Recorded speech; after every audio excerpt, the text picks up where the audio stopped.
E aí, pessoal, tudo bem? Você está no canal Fazendo EAD. Então, pessoal, eu quero começar essa conversa nossa aqui. Hoje vai ser mais uma conversa mesmo, não teremos um conteúdo muito profundo com relação à multimídia, mas é legal a gente ter essa primeira conversa para a gente começar a alinhar alguns pensamentos, né? Para a gente estar conversando a mesma linguagem. Nós estamos vendo aqui, nós estamos nesse período agora, 2020, aqui nós estamos no mês de junho. Hoje é dia 28, se eu não me engano, sabe, por causa da quarentena a gente fica meio perdido, né?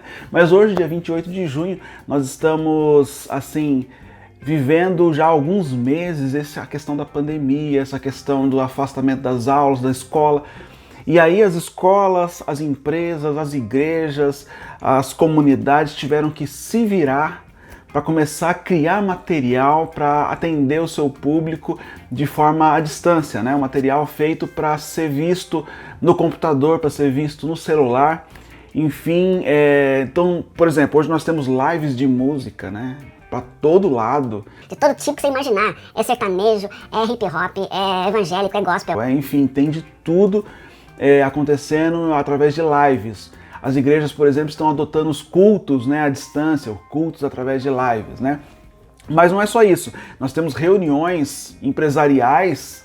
Você trabalha, eu também. Assim, nós temos reuniões de trabalho feito através de aplicativos de videoconferência, que não deixa de ser um sistema à distância, né? Uma live também, né? Então nós temos encontro de família acontecendo à distância, nós temos de tudo. E sobretudo nós temos aulas acontecendo à distância. E para todo lado, de todas as formas que você possa imaginar. A grande questão hoje é que as aulas à distância, elas não foram criadas de forma assim planejada, pensada, ela foi feita a ritmo emergencial, por conta de toda a situação que nós estamos vivendo, né? Então, o que acontece? Nós estamos vendo hoje são cursos sendo dados para crianças, para adolescentes, com talvez aproveitamento mínimo, muito pouco. Eu vejo pelo meu filho, tem 14 anos e eu vejo que muitas aulas ele aproveita bem, ele consegue, por conta até da didática do professor, a forma do professor apresentar, mas tem aulas que ele se perde. Isso se dá... é culpa de quem? Do aluno? Do professor? Eu atribuo que essa situação é culpa da emergencialidade, da situação que nós estamos envolvidos, nós estamos inseridos, que houve a necessidade de fazer as coisas acontecer. E quando a gente faz a coisa acontecer meio que à força, não há um planejamento prévio, não há uma preocupação em capacitar esse profissional, em treinar esse profissional para fazer um material que atenda o seu público. E por isso, talvez o principal ponto que nós devemos considerar na hora de você criar um material à distância para ser feito o ensino à distância, por exemplo, é o seu público. Quem é o público que vai estar vendo o seu material? Vamos pensar, se for uma criança, é um adolescente, é um adulto, será? É um ambiente corporativo? É importante você ter muito bem claro, muito bem definido quem é o seu público, porque isso vai atingir diretamente, por exemplo, a linguagem. Qual a linguagem que você vai usar no seu curso? Qual a linguagem que você vai usar ali para que o teu público receba essa informação de forma adequada, de forma assertiva? Percebe? A linguagem, por exemplo, se eu vou fazer um curso para criança, a minha linguagem tem que ser muito simples, tem que ser, sabe? Não que para outros públicos não seja simples, é necessário a gente manter o máximo de simplicidade possível, a fim de garantir que aqueles que tenham menos experiência, que de repente não estão acompanhando todo o grupo, sejam inseridos também e consigam aprender. Percebe? Todo o assunto que a gente vai abordar assim num curso, a gente tem que tentar nivelar por baixo pensando naqueles que têm mais dificuldade para acompanhar. Então, a linguagem que você vai usar, a linguagem que você vai colocar no seu curso, ela tem que ser muito bem pensada. Agora, por exemplo, você vai pegar um curso que você vai fazer para uma empresa, sabe, um curso ali, um EAD corporativo, é muito mais técnico. A gente pressupõe que o público que vai estar assistindo isso é bastante homogêneo, é um grupo que tem um conhecimento já, Então, assim, a linguagem vai ser adaptada para esse público. Percebe? Então, eu conhecendo o meu público, eu consigo preparar, pensar de forma a atendê-lo de forma mais assertiva. Percebe? Se o meu público, por exemplo, é adolescente, que linguagem que eu vou usar? Sabe? Que atividades, que recursos eu vou usar? Aí a gente vai entrar um pouquinho já em recurso multimídia. Quais são os recursos multimídia que eu tenho disponíveis para usar? E eu devo usar todos eles? Sabe quando a gente, logo no começo, quando surgiu o PowerPoint, não sei se todos aqui são dessa época, né? Antigamente se tinha uma transparência, que a gente chamava de transparência, que era um filme, né, um plástico, onde se colocava as coisas escritas, colocava num retroprojetor, né? Coisa de velho, né? Colocava num retroprojetor e isso era projetado numa tela, né? Esse recurso ele foi substituído pelo PowerPoint, quando entrou o computador ali, o Windows 3.11, lá 95, 94. Então foi uma surpresa tão grande, sabe? Você conseguiu usar uma projeção de uma tela.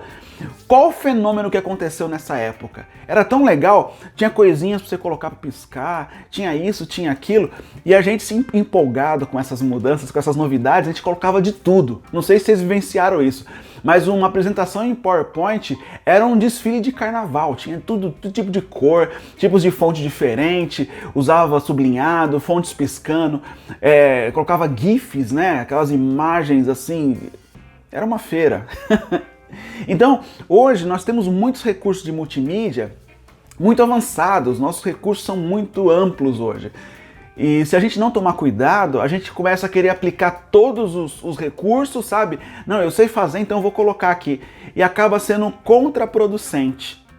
Olha só, a gente acaba atrapalhando ao invés de ajudar. Então, vamos pensar, que recurso multimídia o meu público vai aceitar melhor?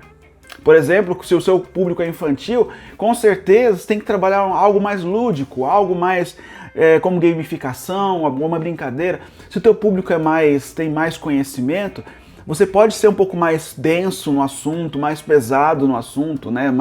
Ser mais técnico, né? Então, uma preocupação que a gente tem que ter.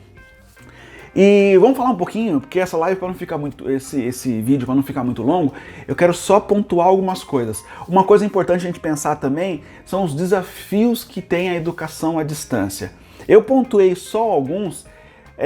Quando a gente fala de educação, a gente fala de comunicação, a gente fala de relacionamento à distância, né?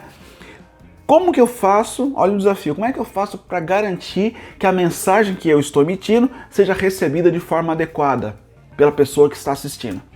No caso do EAD, como é que eu vou garantir que a pessoa vai iniciar o curso, que é a parte fácil, começar um curso EAD, mas eu tenho que buscar formas que ela conclua esse curso. A grande dificuldade não é eu começar, mas eu concluir um curso à distância. E eu sou prova disso, eu tenho muita dificuldade com educação à distância. Porque eu começo o curso, mas é muito difícil para mim terminar. Então o maior desafio nosso talvez seja manter a atenção e o interesse do aluno, do nosso público, com relação ao assunto que a gente está tratando, né? Até porque hoje, no nosso celular, no nosso computador, nós temos a possibilidade de estudar, nós temos a possibilidade de aprender, no entanto, nós temos inúmeras outras coisas, uma infinidade de coisas que você pode fazer também pelo celular, também pelo computador, e acaba sendo um empecilho para quem às vezes tem alguma dificuldade de concentração. Porque tá ali, daqui a pouco vê alguma coisinha, vê outra.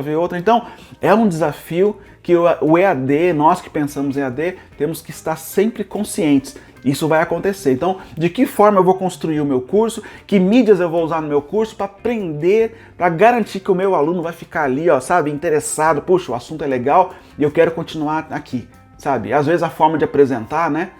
Você está assistindo até agora, talvez eu esteja sendo produtivo no que eu estou falando aqui. Então, pensar em tudo isso, inclusive na forma de falar, tá bom? E para fechar, não tem como você pensar um curso à distância sem conhecer os recursos que você tem de multimídia disponíveis a usar, tá? Porque o curso ele vai girar em torno da multimídia, em torno do conteúdo escrito, dos recursos que você tem ali, mas se você não souber o que você tem de recurso para poder usar, Então você fica bastante limitado na hora de pensar, na hora de você planejar um curso à distância, tá bom? Por isso, a partir dos próximos episódios, tá? Nós vamos te apresentar diversos recursos de multimídia para ampliar a tua mente, para te ajudar a pensar fora da caixa, a inovar, pensar coisas novas, tá bom? A partir dos próximos episódios, então esteja ligado que nós vamos falar sobre os recursos de multimídia disponíveis e dando umas dicas de como usá-lo, tá bom? É isso aí. Se você não está inscrito no nosso canal ainda, se inscreva. Marque ali a sinetinha para você receber as nossas comunicações, tá bom? E nos vemos no próximo episódio. Um abraço!